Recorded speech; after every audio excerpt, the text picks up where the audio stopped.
Just let me know when you're ready. I believe we are ready, Judge. Okay. Calling docket numbers 21006-651, People versus James Crumbley, and docket number 21006-652, People versus Jennifer Crumbley. Can I have appearances on the record, starting with the prosecutor first, please? Karen McDonald on behalf of the people. Thank you. Mark Keast on behalf of the people. Good afternoon, Your Honor. Marielle Lehman on behalf of James and Jennifer Crumbley. And good afternoon, Your Honor. I'm Shannon Smith on behalf of James and Jennifer Crumbley. Today is the date and time set for the defendant's motion to amend bond. The court is hearing this motion by Zoom. Both defendants are at the Oakland County Jail and are appearing by Zoom, as are their attorneys and the prosecutor. Any objection to appearing by Zoom? Prosecutor? No, Your Honor. Defense counsels? None, Your Honor. No, Your Honor. Again, this is the defendant's motion to amend a bond. Keep in mind that the court has had the opportunity to review both the motion and the prosecutor's response. Go ahead with any oral argument, and please try not to repeat anything that's already contained in your pleadings that the court did review. Thank you, Your Honor. As the court is aware, MCS 6.106F provides the criteria for determining an appropriate bond. The defense has filed a motion, which we are aware that the court has reviewed and has read thoroughly. However, there are a number of false, misleading, and irrelevant statements made by the prosecution in its response, which we will address today. First, the information provided by the prosecution related to extramarital relationships is not only clearly irrelevant to the issue of bond or any criminal responsibility, but is also a clear intention by the prosecution to create a conflict between the parties. Your Honor, there is no conflict. We have explained and discussed the matter of extramarital relationships with our clients, and there are no issues.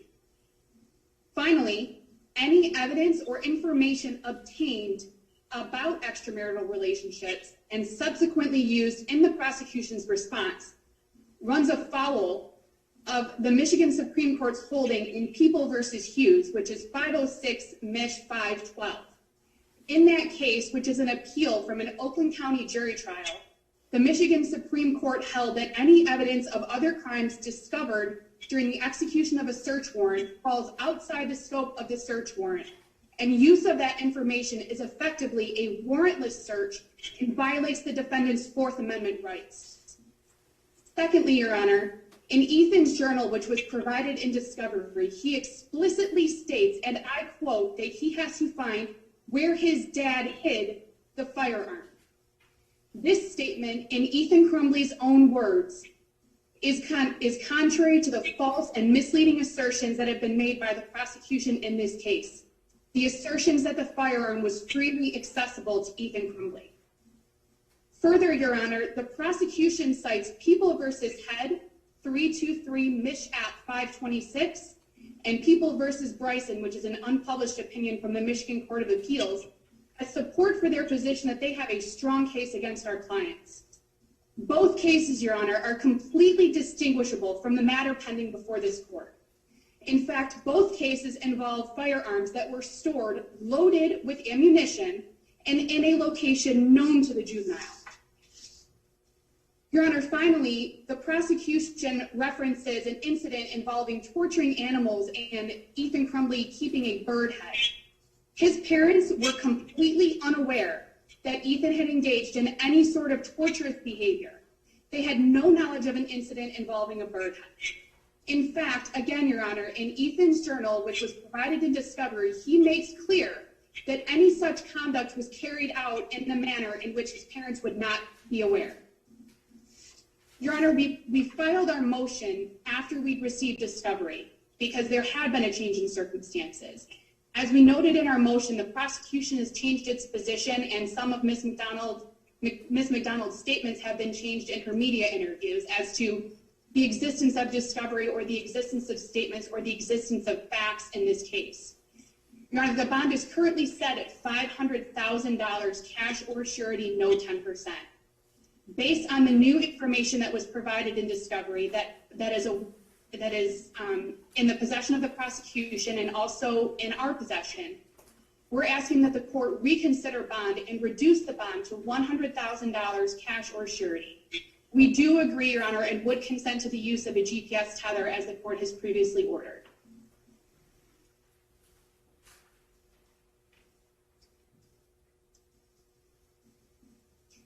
Your Honor, you're on mute. Ms. Lehman, I assume your argument is as it relates to both defendants, is that correct? That's correct, Your Honor. Okay, any response from the prosecutor's office, and who is responding? Yes, Your Honor, I am going to address the issue of flight with regard to bond decisions. Mr. Keese is going to outline the facts of the case. And of course, we absolutely object that we have changed positions, but I'm going to leave that for Mr. Keese to outline. Bernard, as you know, the underlying, one of the underlying factors here is whether or not defendants are a flight risk. And one of the things to consider for the board, as you know, is ties to the community. Your Honor, the defendant's employment is something that I need to highlight. James Crumbley had employment as a delivery person for DoorDash. That's employment that is entirely discretionary and is up to the actual individual. Jennifer Crumbley's employment has been terminated by her employer since the charges were issued. All of the items in their home are being removed and put into storage. Their home is being placed on the market for sale, according to their own attorneys. Their family members in Florida are negotiating the sale of their horses, which is the only other asset they have. And with regard to ties in the community, there are no longer existing ties in this community, but even more importantly, the only ties these two individuals have, other than their son, who is awaiting trial, is their ties are out of state. Both defendants' families live in Florida. Defendant James Crumbley's other children, his parents and siblings live in Florida. Jennifer Crumbley's father, mother, and brother live in Florida. These family members all have been supporting and handling their affairs. These are some of the same family members who've been arranging their items placed in storage, the sale of their horses, and putting their home up for sale. Finally, with regard to flight, we need to talk about and address what Jennifer and James Crumbley did on November 30th, just hours after their son murdered children in a school. They started making plans.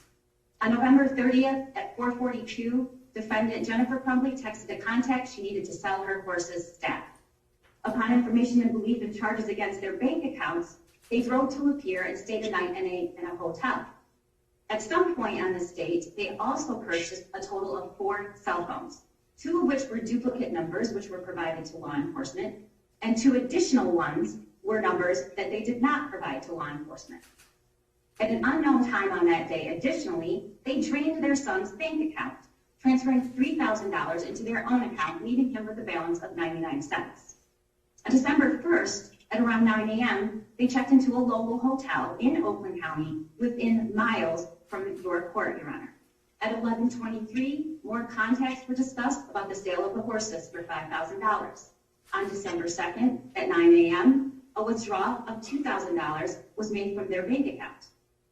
Text messages and testimony will reveal that the Crumbleys expected to be criminally charged the next day. On December 3rd, at 9:30 in the morning, they checked out of that hotel. Before leaving, they abandoned their second car in the back parking lot with a plate facing back. At 10:05, Jennifer Crumbley responded to a text about finalizing the sale of the horses and indicated that they were awaiting charges announced at 12 o'clock. At approximately 10 o'clock, she called Andre Sikora and said they needed someplace to sit while decisions were made. They had nowhere else to go. At 9:16, they withdrew an additional $4,000 in cash from their bank account. They then drove to a location at 1111 Bellevue, Detroit. At 12 noon, the swear to was performed in your court and charges were announced. Once they arrived at this building, they never left the premises except once to smoke, and also when James Crumbley moved their car so that the license plate would not be visible. And at approximately 1:30, they told Andre Sikora that they had been charged criminally. At that point, they requested that he leave the the studio and go get provisions for them. They asked for vodka, orange juice, and socks. He also secured a mattress and bedding for them. At 10:47 p.m., opposing counsel texted to the fugitive apprehensive team that we will get them in. They wouldn't have paid us what they paid if they planned to run. At 10:50, officers were dispatched to that location. Once inside in the art studio, they remained in the locked doors, even after multiple law enforcement officials entered the building and announced loudly and repetitively, police. They remained behind the locked door, crouched by a mattress on the floor. Once they were taken into custody, they possessed Jennifer's social security card, more than a dozen credit cards and gift cards, 4 cell phones, $6,600 in cash. And 2 of those cell phones were trapped burner phones, and one they had smashed in an attempt to destroy it. Your Honor, these are not the actions of individuals who wanted to turn themselves in. They had knowledge of the pending charges based on their text messages. And what did? They didn't go across the street. There was a police station across the street from their hotel. There was nothing that was preventing them from staying right there. They didn't go to the court. They didn't turn themselves in. They fled to another county, and nothing prevented them from staying in Oakland County. Once they left the county, they went to an undisclosed industrial site where they tried to conceal their presence. And once the charges were issued and they were informed, they asked the court to purchase bedding for them along with vodka and orange juice and other food items. Their phones they possessed were unknown numbers to law enforcement, and they purposely concealed themselves and their car. Even up until the last moment, they didn't open the door. They remained behind a closed door, crouched on the corner, and they were apprehended with $6,600 of cash and 10 credit cards. They are a serious risk of flight, and we urge you to deny their motion. Mr. Keese will address the issues of likelihood of conviction. Thank you. Thank you. Your Honor, defense counsels have alleged that we can't prove our case. Under the court rule, under MCR 6.106, they're certainly free to do that. But when they do, we have an obligation to correct the record. Our response provided this court with just a snapshot of what the evidence will show when the examination begins on February the 8th of this year. This case is strong. The defendants will be convicted. Once they're convicted, they will go to prison.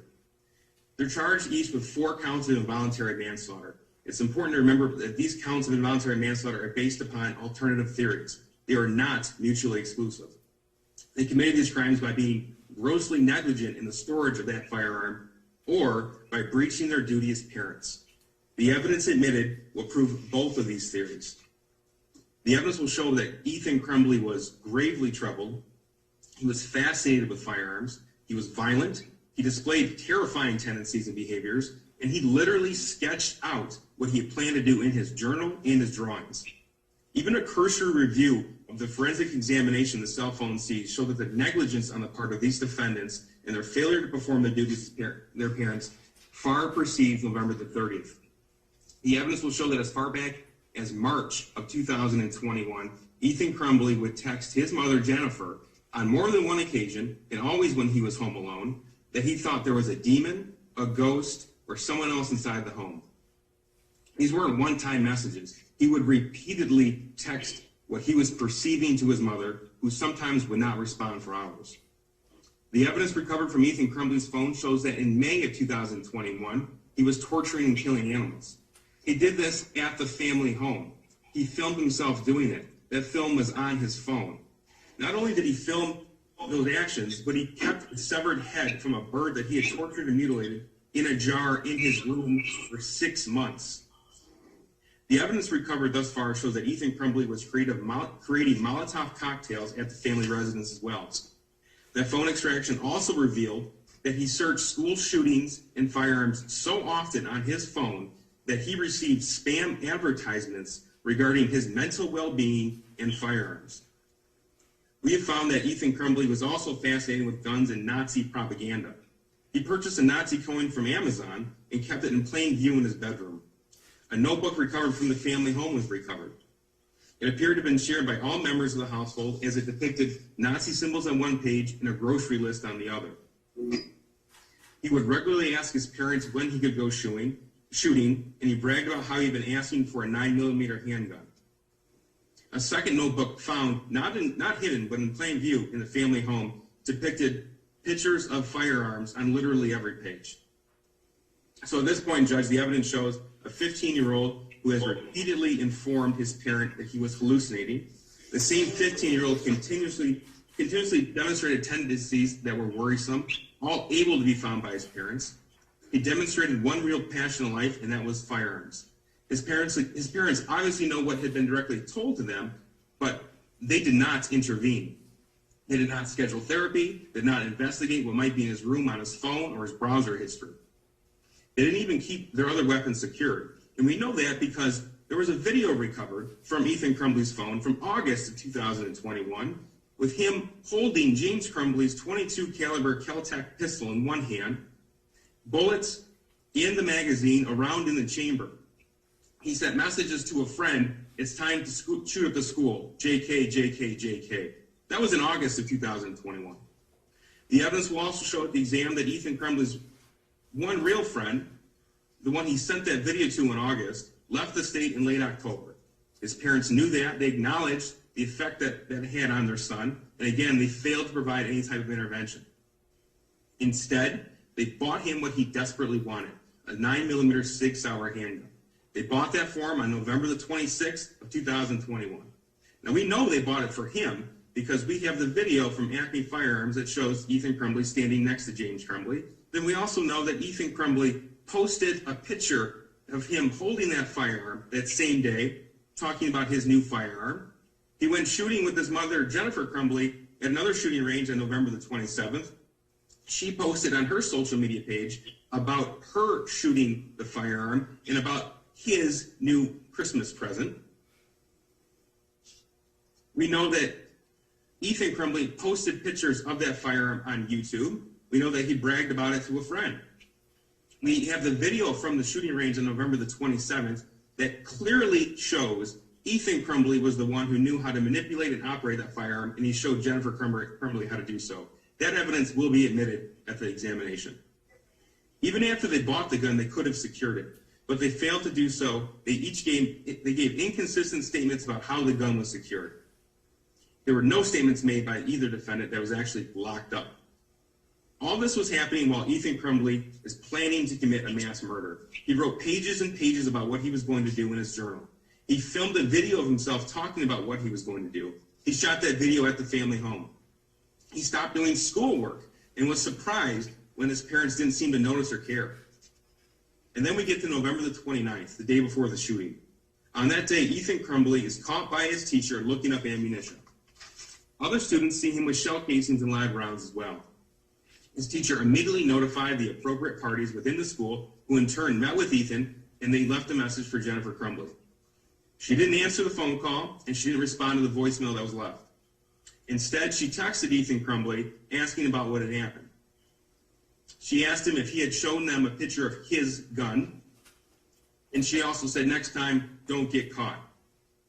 The next day, November the 30th, Ethan's caught by one teacher viewing violent videos that depicted a shooting. Another teacher observed that he drew what's been admitted as an exhibit in Peoples 1 and 2. Those teachers notified the dean of students and the counselor at the school. They took Ethan out of class and met with him.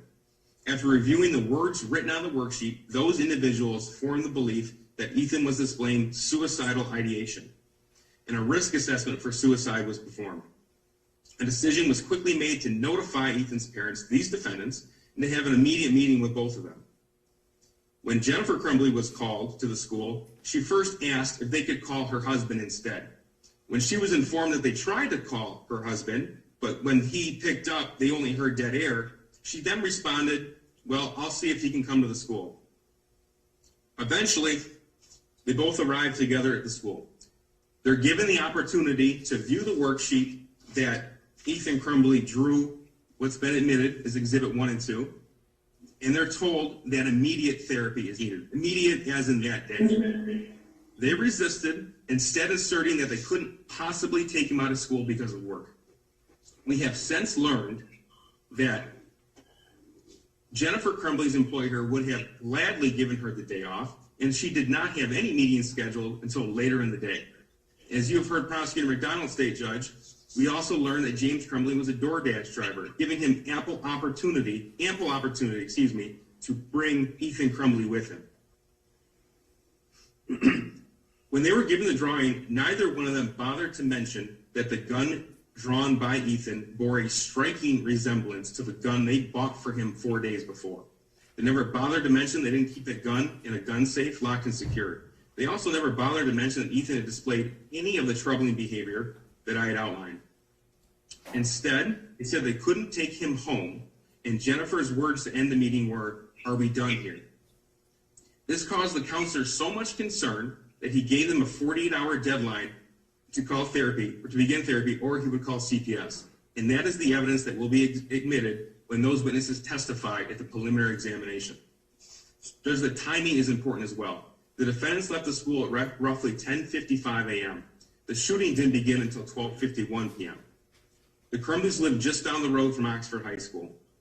Even if for some reason they didn't want to tell the school about what they knew, they had ample opportunity to drive home, take 2 minutes to see if the gun was still there. They failed to do so. But when news of the shooting broke, each of them quickly concluded that their son was the one responsible. James went to his house and called 911, telling dispatcher that the gun was missing and his son might have done it. Jennifer texted Ethan and said, "Don't do it." She also texted a coworker that the gun was missing, and she was concerned that Ethan was responsible. Judge, this is a snapshot of the evidence that will be admitted on February the 8th and the ensuing dates for the preliminary examination. Search warrant returns are still coming in. We expect, based upon what we've seen so far, that the additional evidence will be inculpatory as well. I expect that the examination to lay out the facts and they give rise to these 4 charges. I expect this court will find probable cause to move this case on.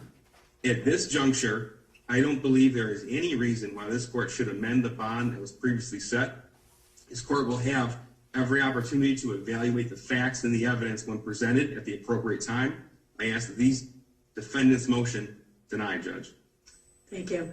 Your Honor, may I have a brief rebuttal? Just Very brief, please. Thank you, Your Honor. As the court is aware, shortly after the shooting on November 30th of 2021, the Crumbley's home address was listed on the internet and was also discussed on the record at their arraignment. Prior to being charged and arrested, they had received and been made aware of a plethora of threats to their lives and to their safety and had to leave their home. The sale of their home has been necessary as it is no longer a safe location for them to live, but it has nothing to do with a flight risk. Your Honor, further and of importance is the prosecution in this case is trying to avoid the fact that the defense had repeatedly tried to contact them and to connect all day to make plans to turn our clients in on the charges that had been sworn to at noon that day.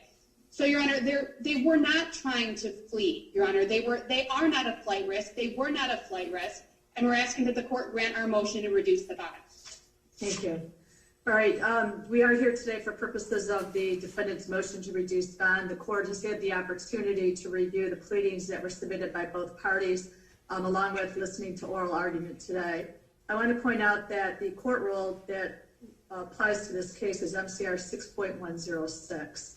That court rule requires that the court set a bond that will assure the reasonably assure appearances of the defendant for all court hearings, and also reasonably assure any risk and or evaluation of risk to public safety. The factors that the court is to consider are all listed in subsection F of the court rule. Those factors, and some of they are not mutually exclusive, but those factors include prior criminal history, and in this case, the defendants did have a prior misdemeanor conviction in the state of Florida. Their record of appearances or non-appearances at court proceedings or flight to avoid prosecution, the defendant's history of substance abuse or addiction, the seriousness of the offense charged, the presence or absence of threats, and the probability of conviction and likely sentence, the defendant's employment status and history, and financial history as the factors relate to the ability to post, and facts indicating that the defendant's ties to the community, including family ties and relationships, and lengths of residency. In this case, the court makes the following finding.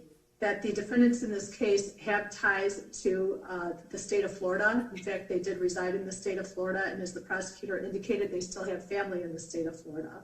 After the charges were issued, the defendants did not voluntarily turn themselves in. Instead, they were found in an abandoned building in the city of Detroit. Their vehicle was hidden to the extent that they were trying to avoid anybody being able to see their license plate.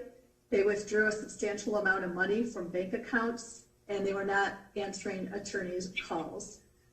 The seriousness of the charges, I think, is self-explanatory. They are each charged with 4 counts of involuntary manslaughter. So taking all those factors into consideration, the court finds that the bond as set is reasonable and is denying the motion to amend the bond. We will continue to the preliminary examination on February 8th. And at that point, the court will make a determination as to whether or not other days are necessary for purposes of conducting the preliminary examination. Before we disconnect, I do want to have a conversation with all attorneys in a breakout room. So Amy, if you could please put the attorneys in a breakout room with me, please. Thank you, Your Honor. Thank you, Your Honor. Thank you, Judge.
Okay, we are back on. Was in a breakout room with all counsel.